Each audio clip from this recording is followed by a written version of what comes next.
Hello, everyone. Just getting started and waiting for Dyslexia Awareness in Oman. I thought I'd have a change of scenery, a nice little background. Okay. Hi there. Let's see. Make it so you guys can see me a little bit. Hello from Norway. Yes, you did a live with Shamsa last week. So excited to have everyone join. Just waiting for Shamsa to sign in and request to be on the live.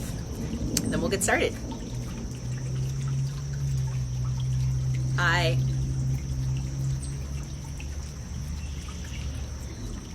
All right, we have 3 viewers so far. This is excellent. I hope this is going to be a great discussion. I think it will be. Okay. Okay, so let's see if I can request you. Here we go. Yes. And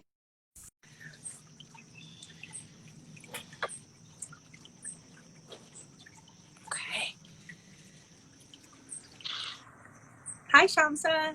Hey, how are you? I'm good. How are you? I'm doing well, very excited for today. Yeah, so it's evening time for you and it's morning time Yeah, for me. And so I tried to have like a little Zen background going on here to kind of like it have looks a nice. lovely.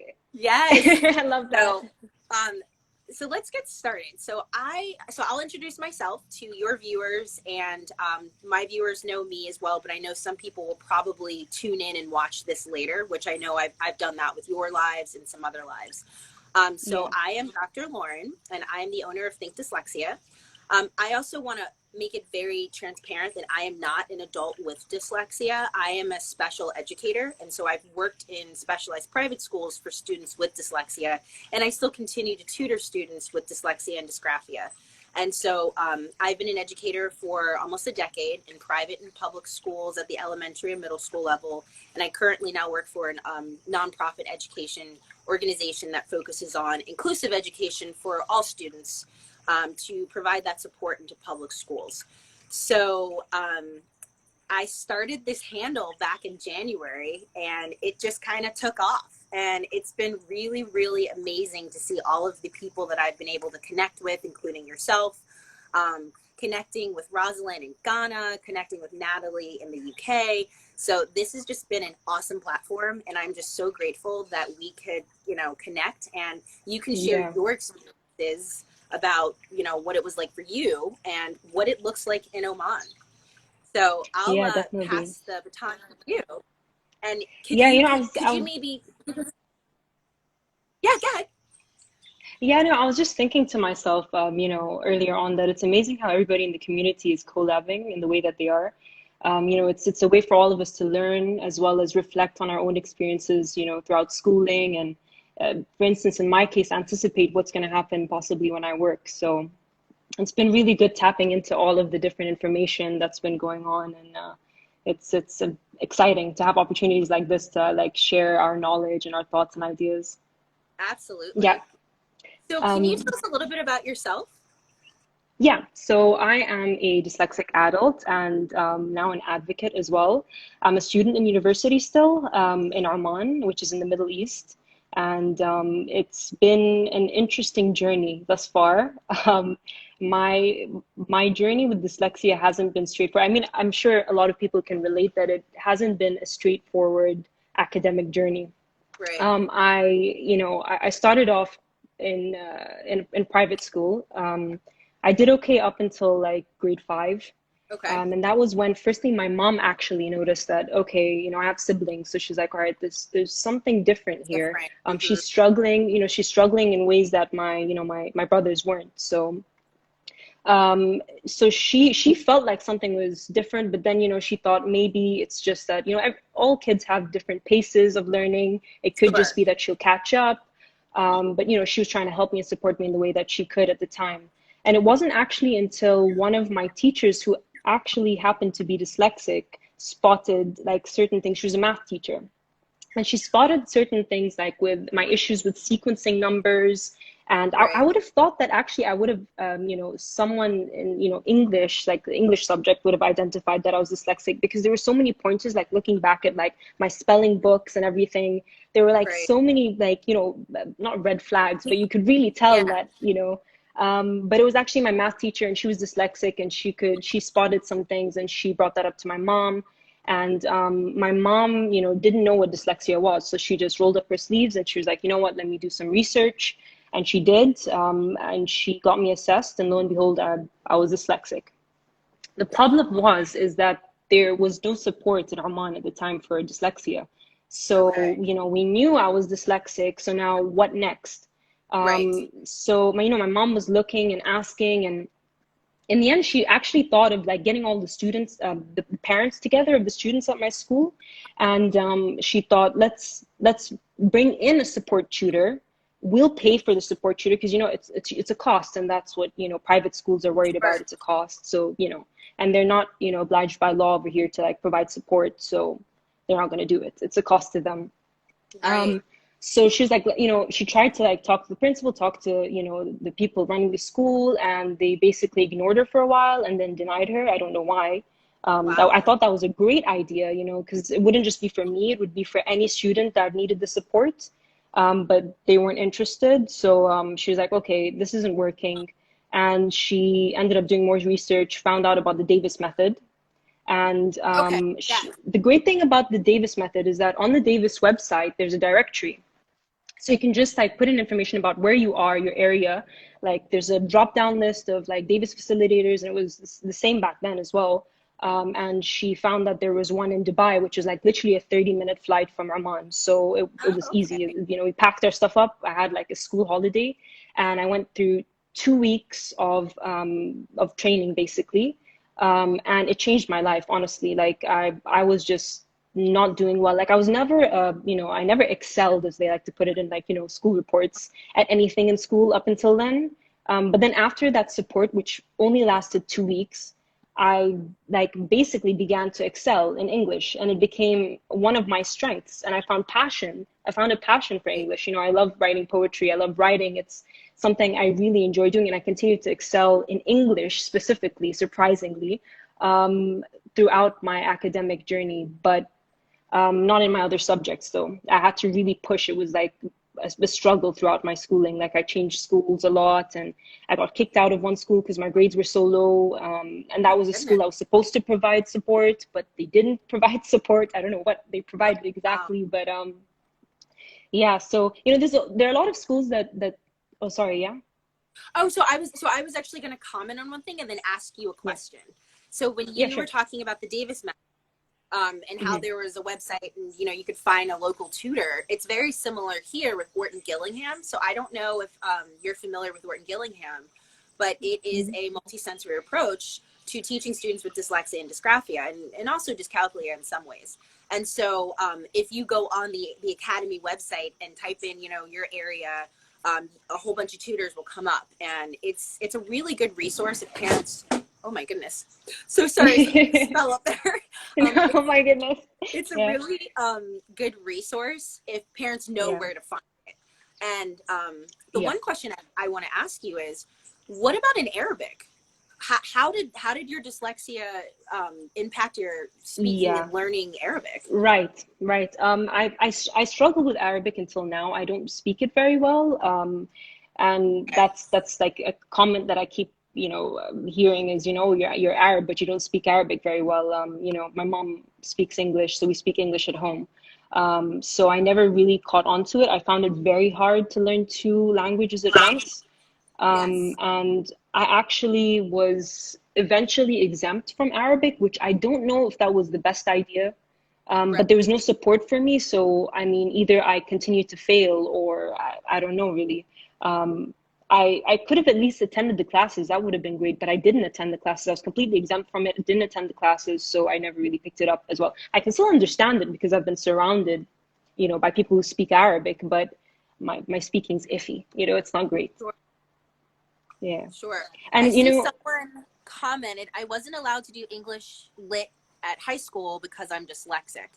Wow, I'm really sorry Oh, to hear that. I wonder where they're from, because I know here in America, yeah, if in the United States, if a child is diagnosed with dyslexia or a specific learning disability, more than often they'll say they're kind of exempt from taking a foreign language until high school. So in high school, yeah, you have to graduate, depending on what state you're in, you have to graduate with, I think, at least 2 years of a foreign language. So right. if it can be put off for a student with dyslexia for, a few years, that can help Yeah. their.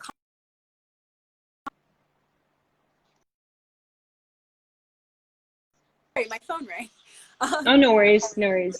it is really challenging to learn your own language and have struggles, and then have another language that you're trying to like juggle. So, um, Exactly. yeah, no, I'm really sorry that person said they Yeah, couldn't definitely. English lit. I mean, in a way, I can kind of relate because, before I went and got assessed and got support for English, I was in the so-called bottom sets because they had this ability ranked by ability classes, which I really don't agree with, especially with the way that they went about it. Right, Basically, you have, the low ability classes where students who are underperformers are basically put into the same class, and they could be struggling with all sorts of different things, but they're taught in the same way with somewhat easier content.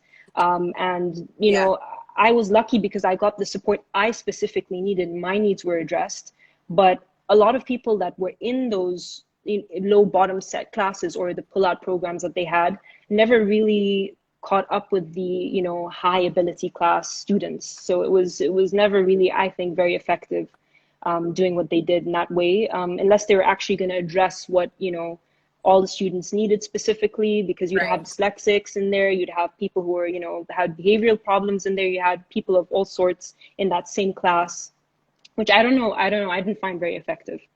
So, If I had stayed in that class and wasn't given the support I had outside of school in Dubai, then I probably would have stayed there and continued to struggle, probably failed, had to keep doing like resit exams, and yeah. right. So what does the landscape of special education look like in Oman? Right. So I talked to someone earlier this month, not this month, last month, and she had told me about how basically it's set up for public schools. Okay. So all public schools are required to have support teachers from grade 1 to 4. Wow. Then grade 5 and above, don't know what happens. Some schools do, some schools don't. Wow. And after grade 6, you kind of just have to fend for yourself. You get extra time in some assessments, well, final exams, and that's about it. And then, apparently all of the teachers are supposed to know of, learning difficulties, is what she phrased it as. But I'm not really sure how true that is. But she was like, no, all of them know. I can take you to public school. I'm sure all of the teachers know. But the way it works is basically they do have training programs. The government provides training programs for learning differences. But the way it works is that they teach the supervisors of schools, and the supervisors of schools are then responsible for teaching everybody else at the school. Okay. Then there's no follow up. They don't actually check if they've done what they were supposed to do or how Oh wow. effective it's been. Or No yeah, accountability. yeah, exactly. So it wasn't up until more recently that they've decided to go back and check what's going on in the public schools in terms of support, which I'm like, it's been going on for years now, as they've told me years now. So only now you're checking. So Right, right. I don't know how effective that's what I was saying. Even in the private schools, like, there's schools that say they provide support, but how effective is the support? Are these people trained professionals? Do they know what they're doing? Is like, we don't know. We just don't know. We're just kind of like Well, in the dark about these. and here in the United States, like every state has their own rules and laws and how they respond to special education. And so I'm in Maryland, and I see Yeah. that my old co-teacher that I used to teach with, I think he's still on, Sean. So Yeah. we co-taught together. And so how it works, at least in my county, was I was a special educator. So I taught 8th grade for 3 years. So I was in Hmm. English language arts, I was in a math class, I was in a math support class. And Yeah. so, hi, Sean. And so we have special educators in public schools up until 12th grade. So I can't even imagine once, a child's in 5th, 6th grade, it's like, okay, oh, well, the teacher's supposed to know everything. Because here, I mean, it's just mind boggling to me how, at least in my district, you're not really allowed to say dyslexia. And when I had the IEPs and the documents, it would just be labeled as specific learning disability, but you couldn't specify if Mm. it was dyscalculia, dysgraphia, or dyslexia. And so if the teachers don't know what that is, they don't know how to support and help students. So it's Right, just right. crazy for me to think like, okay, well, the administrator is supposed to just teach you guys all of these things, because there's a lot of components that come with dyslexia, dysgraphia, and dyscalculia. So then they're Mhm. responsible to teach their teachers, and then the teachers are supposed to then support their students. I mean, that's just not feasible, and Exactly, yeah. and it makes teachers feel inadequate, because then they're like, well, I'm doing the best I can, and then the students are Mhm. frustrated, and then it's that cycle of like, the kids are like, I'm not confident, I can't do this, my teacher's expecting me to do this. I mean, Yeah. it's a mess. And so it breaks my heart to hear like it's only grades 1 through 4, and then they have to fend for themselves over it. And later on, yeah, exactly. And also the support isn't, even from 1 to 4, where they're required to do 1 to 4, the support isn't really for all classes. It's for just, I think it was Arabic and math, not English, just Arabic and math, and Wow. everything else you don't get the support for. And their support are the pull out programs. So they pull these students out of class, and then they teach them like basically easier content in the same way. That's what they consider support. I don't consider that support. That's just No, like not doing the inclusion same either. thing. You're doing the same thing that they're doing, but then with easier content. So it's like, how are they going to bridge that gap between, what they're learning and what the other students and the other classes are learning? I don't know. It doesn't make any Right. sense. And I think the whole concept of inclusion is you don't want to pull kids out, because first of all, it makes them feel like they're different. They already feel different if Yes. they're like, Hmm. I don't understand, I'm not comprehending this. So then when you say, okay, student A, B, and C, come outside with me. And, most kids are like, okay, well, because I've experienced this seeing, I don't know if you guys have para-educators in Oman, but they're a part of the special ed team, but they don't have Hmm. the same responsibilities. So I guess they're like support teachers. But All I've right. had Yeah. para-educators that would pull out kids, and kids sometimes would be like, yes, please, I need that extra help. And then some kids would be like, I hate this person, I don't want to go out in the Yes. hall. you know Yeah, yeah, yeah, yeah. so it makes it Yeah, harder. definitely. Yeah, I mean, and because I think the missing part that I feel, at least with some educators, it's the holistic approach to the child.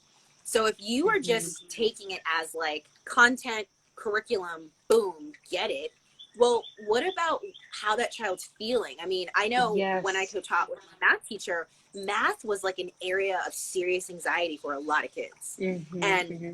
I would see maybe in math, some yes, math was hard for me. I would see some Yeah. students in math struggle, but then in language arts, they thrive, or vice versa. And Hmm. so, it really goes to the whole child, like, do you really know your learners? Do you really know how to support, things of Yeah. that nature? Yeah, definitely. There's this misconception among so many people that teaching is, you're a good teacher if you know your content, you know the content of your subject, but teaching is so much more than that. You know what I Mm-hmm. mean? And it's the same with schools and with curricula and everything. It's not just about like delivering content. It's, how you deliver content, about the student, what the student needs. It's about, you know, it's so much more than just like, I know this, here it is, and it's A to B. It's just not as straightforward as that. So, So, I think something that I don't understand is in teacher training, from what I've seen or what I've read up on, is that there isn't anything specifically addressing, or it isn't addressing enough, special educational needs support, or how to support children that have, these neurodivergences. Like, how do you support them? Um, I'm yeah, not entirely sure why it isn't addressed I exactly. think it depends on. So I think it depends on what teacher preparation university or college that you're attending. So Hmm. I went to Syracuse University, and I didn't realize that they were a really big, like the School of Education there is huge on inclusion. And I just Amazing. assumed all universities were like that because I went to undergrad there. And so I had friends who were in the School of Education program, and everything was Yeah. just inclusion, inclusion. So once I got to the education program, I said, yeah, everyone's doing this, right? And I remember Hmm. I had a professor who, and this is like the epitome of Syracuse. So I had a professor who was deaf, and then the TA was blind, and they were teaching a Wow. legal course on special education. And so the teacher who was deaf, she actually came from Harvard, and I said, you know, why didn't you take a job there? And she said, because they don't really do inclusion work. And so it Wow. was just this mindset of like, wow, I'm really in a progressive university that really is thinking Hmm. about disabilities through a different lens. And so I was able to take a class on autism. I took a structured literacy course. Nothing to the Amazing. extent of dyslexia and knowing how to support. I mean, I learned all of this just through the schools and the training in Norton Gillingham. But Hmm. the courses that I took, I felt prepared when I decided I wanted to be a special educator, because I'm like, okay, I did Yeah. my student teaching placements, and I had the supports and I had the outlets and the resources within the university to say, okay, I'm looking at this student, I'm a new Hmm. teacher, what do I do? But I'm Hmm. realizing that most universities and colleges, I don't think they know, I don't think they understand. I think a lot of it, if it's not autism or a physical disability, you know, oftentimes, as we were talking before, I said a lot of people see dyslexia, dysgraphia, dyscalculia as an invisible disability. And it's Right. a learning difference. But that doesn't mean Hmm. just because you can walk and talk and, you know, all the different things that maybe someone in a wheelchair or someone that has cerebral palsy can't Yeah. do, doesn't mean that you're not struggling as well. And I think that's where the problem is, where Hmm. educators just don't know, and they're like, well, Yeah. they can read, or like, oh, they're passing these tests, and Yes. Yeah. it's there's more to it than that. And I think that's what frustrates me, because I just feel like I had the privilege of going to a university that was all about inclusion, and then I was Hmm. ignorant to assume everyone you know knew Yeah. and understood. Yeah, I So mean, I experienced that myself. You know, you're talking about like, educators who just don't know. You know, I've experienced all sorts of, situations where professors would say things to me, or, put me in like very awkward situations where I was supposed to get yes, like accommodations or extra I time, remember you and then telling they'd, me that. yeah, and then they would just pretend like, they didn't know, or they just didn't they Understand. didn't believe that I had, dyslexia, or they just didn't believe that it was something, it was a thing. And I was just so surprised and appalled that, like, that someone would be teaching and also Right. have that, mentality and mind, be in that mind state. It was just, it was surprising to me because, you see, I started off my university journey or academic experience in the UK, where there was ample support, and they were very big on, again, inclusion, and making sure that everybody got what they needed to do what they needed to do, basically. And coming from Oman, I was like, oh my God, this is what it's Different supposed to world. be like, Yeah, Yeah, exactly. it was honestly amazing. I remember I was talking about this on my live, that my first support class, I cried. Like, it's my support session, I literally cried, and my support teacher was like, are you okay? Like, You're like, I'm did so I say happy. something? Yeah, I'm just so happy that, I'm getting the support. This is just what I wanted. This is what I've been, wanting since I started, when I known that I was dyslexic. So, Right. I came from there, and then, in 2017, I had to come back and finish my education here. Okay. And oh my God, like, it was frustrating. I was in an education studies program.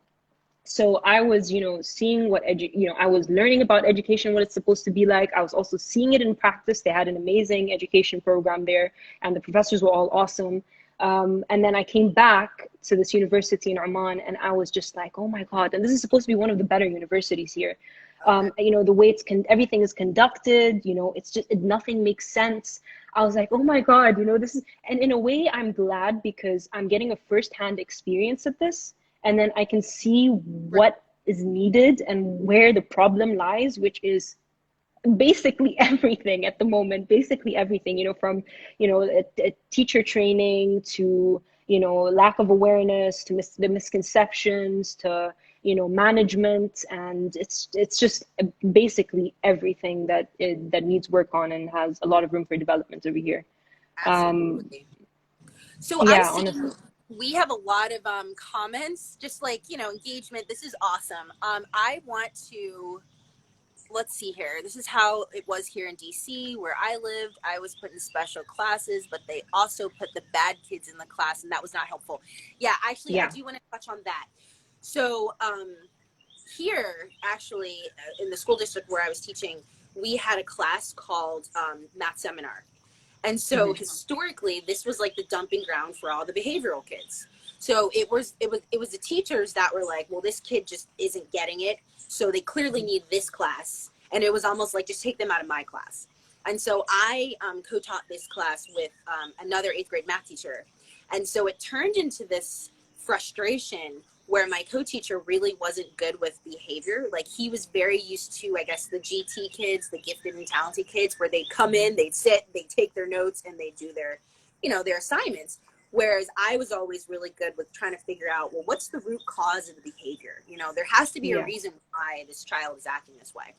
And so Yeah. I fought, before I left my school district, I fought for keeping this class, because I put a structure in place where it was a really a support class for these kids that, if they're doing eighth grade math and it's pre-algebra, they were struggling with fractions and decimals. So we needed to like spiral back, give them Hmm. those skills, give them that confidence. And it turned out that like the whole math department by the end of the year was like, we've got to get rid of this class. This is the worst class. It's a behavioral dumping ground. And I'm like, I don't have Hmm. those issues, and so I Yeah. think a lot of it is teachers don't know how to deal with the behaviors. They don't know Hmm. what they're looking for to help unpack that with students. I don't know Hmm. about in Oman, but at least here, there's a lot of overcrowding. So teachers feel overwhelmed when they have like 30 kids in their class. And especially if Yeah. you take those new teachers that are straight out of the university, they're trying to like figure out what classroom management looks like. They're trying to figure out their teaching philosophy. They're trying to manage grades, parents, conferences, all that. And it's an It's a exhausting lot. job. That's a But lot. Yeah. yeah, but I mean, I think, to touch on Nina's comment, it's not okay to just have kids go to a special place because they're a behavior problem or because you don't understand their learning differences. And that's always been Exactly. I don't know, that's always been my, like, I need to figure out what's going on here. Like, I'd like to just get to the root of the problem with that. Yeah, So I exactly. appreciate Nina's comment about that. I don't know if anyone, because we're coming up on our 30-minute mark, so I don't know if anyone had any questions specifically about what dyslexia is like in Oman, or anything about Shamsa's experiences. I think this has been such an amazing conversation. And let's see here. Oh, okay. So Sean says, when students are mixed like that, it's difficult to meet all their needs. Absolutely.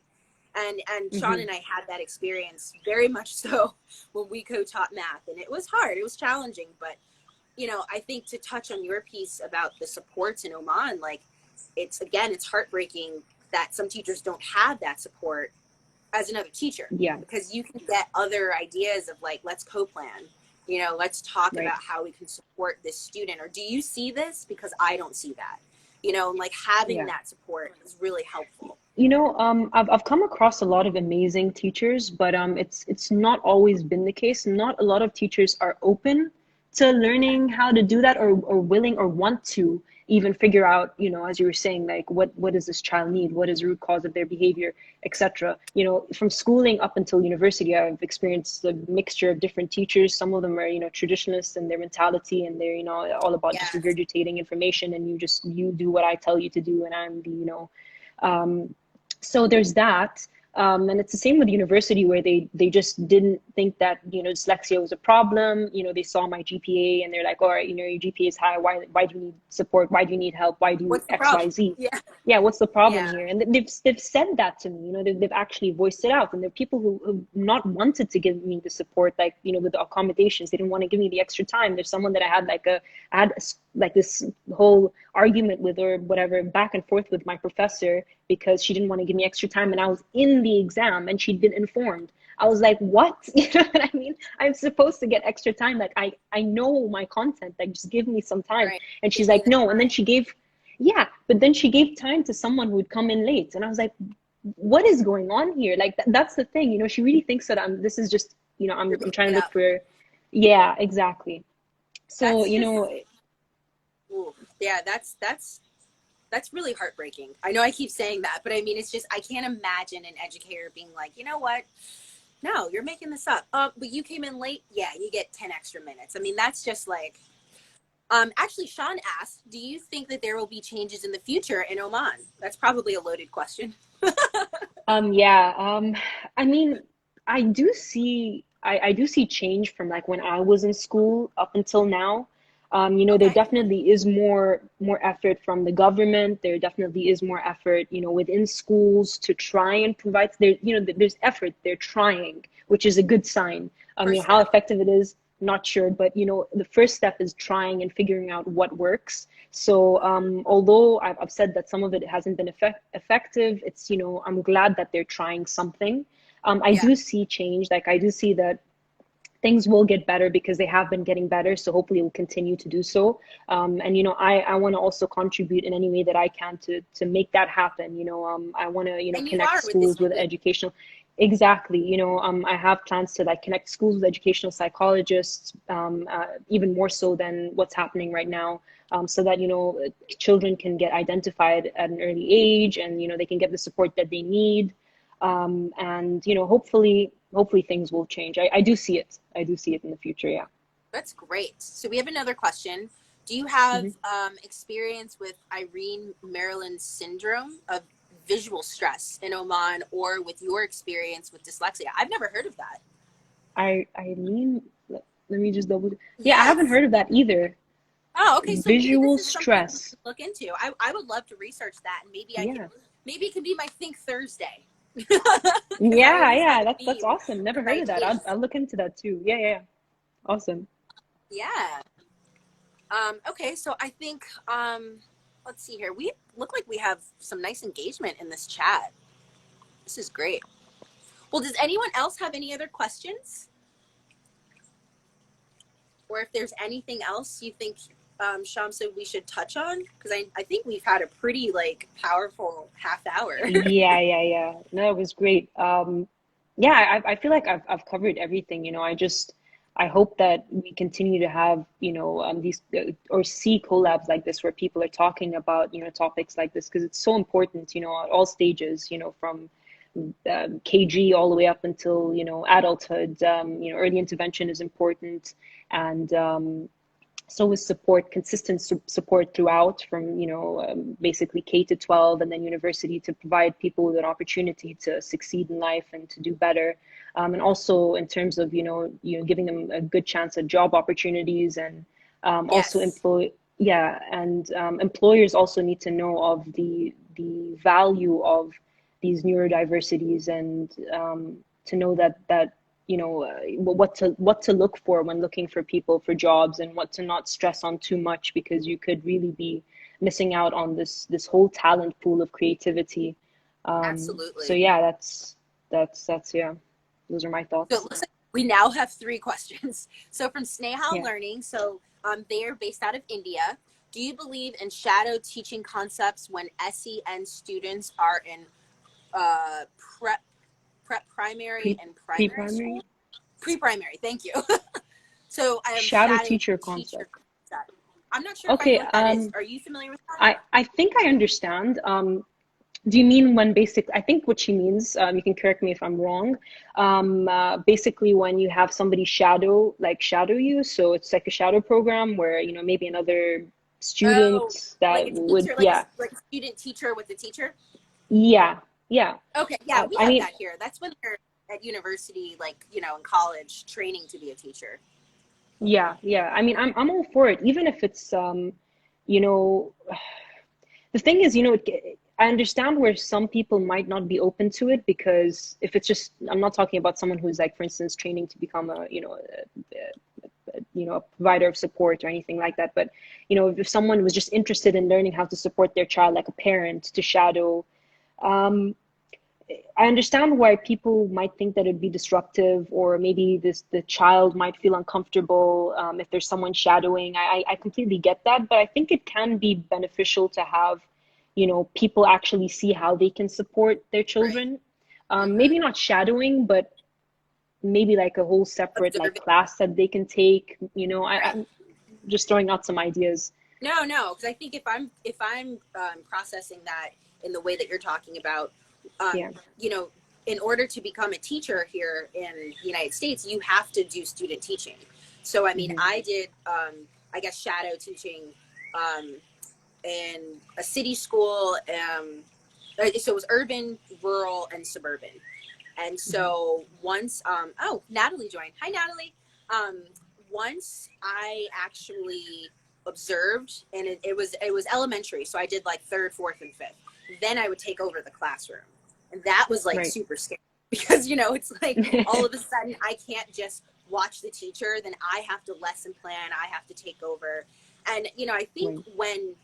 when you realize that, you realize it's a huge responsibility, and Hmm. that's why you were saying earlier, like teaching's not just the content. I mean, it's everything, and I It's a think the lot. shadowing, yeah, I think the shadowing is absolutely necessary because you need that experience to kind of see, like, okay, I learned this in my urban setting, I learned this in my rural setting, I learned this in my suburban setting, and so that definitely was a part of my teacher preparation course.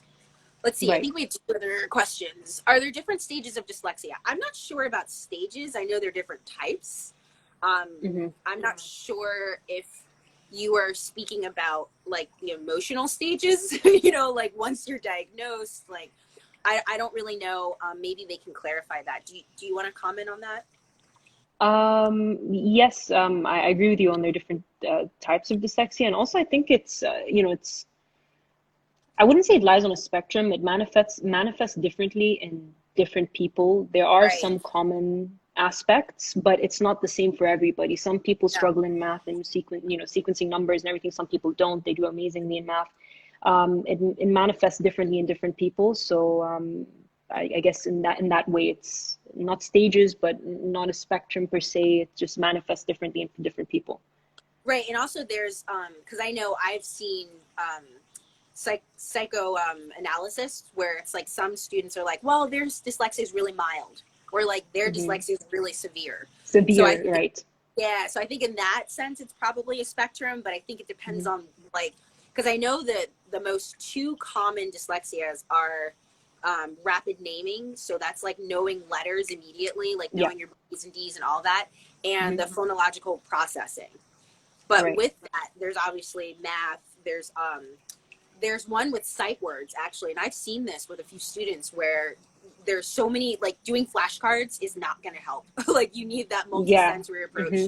Hmm. I had a student who still could like not read and spell said, and it didn't matter like how many times his teacher would keep doing the flashcards, it wasn't Yeah. connecting. So I mean, I think there's a lot of different types, and I think that's where teachers need to understand, okay, well, if this is more of a sight word issue or a phonological issue, we need to be directly instructing that um, Right. area so we can give that student that support. Yeah. Yeah. um, okay, let's see. It says, at what age dyslexia can be diagnosed, how important. Yeah, so I think you can probably be diagnosed as early as like 5, 4 or 5. Yeah. 4 or 5. Some places, Yeah, and yeah. Hmm. interventions are extremely important. So if I think Natalie, who is on, I think she said she was diagnosed when maybe she was 7 or 8, because I think her parents were able to, notice it. I think unfortunately, if parents don't notice it and it goes, on to like fifth, sixth grade, it only gets a little bit more challenging to do interventions. It's not impossible, um, Yeah. but it's your brain isn't as malleable. So like the younger you are, like they say, like the younger you are, you can learn language faster. So Yeah. if you're, you know, bilingual in French or English or Spanish, and my lighting is awful right now, I'm so sorry. Oh, there we go. Yeah. Yeah, there we go. I think the sun is coming in, but Mhm. like a brain's like a sponge. So like the older you go without having those like um, what is it, the synapses firing and stuff, it makes it a lot harder Mhm. for you to get in that intervention. So the earlier Yeah. the better is my opinion. No, definitely. I completely agree with you on that. Yeah. Well, basically what you described is as you age, there's synaptic pruning, which is Yeah, basically those connections die off. So yeah, yeah, exactly.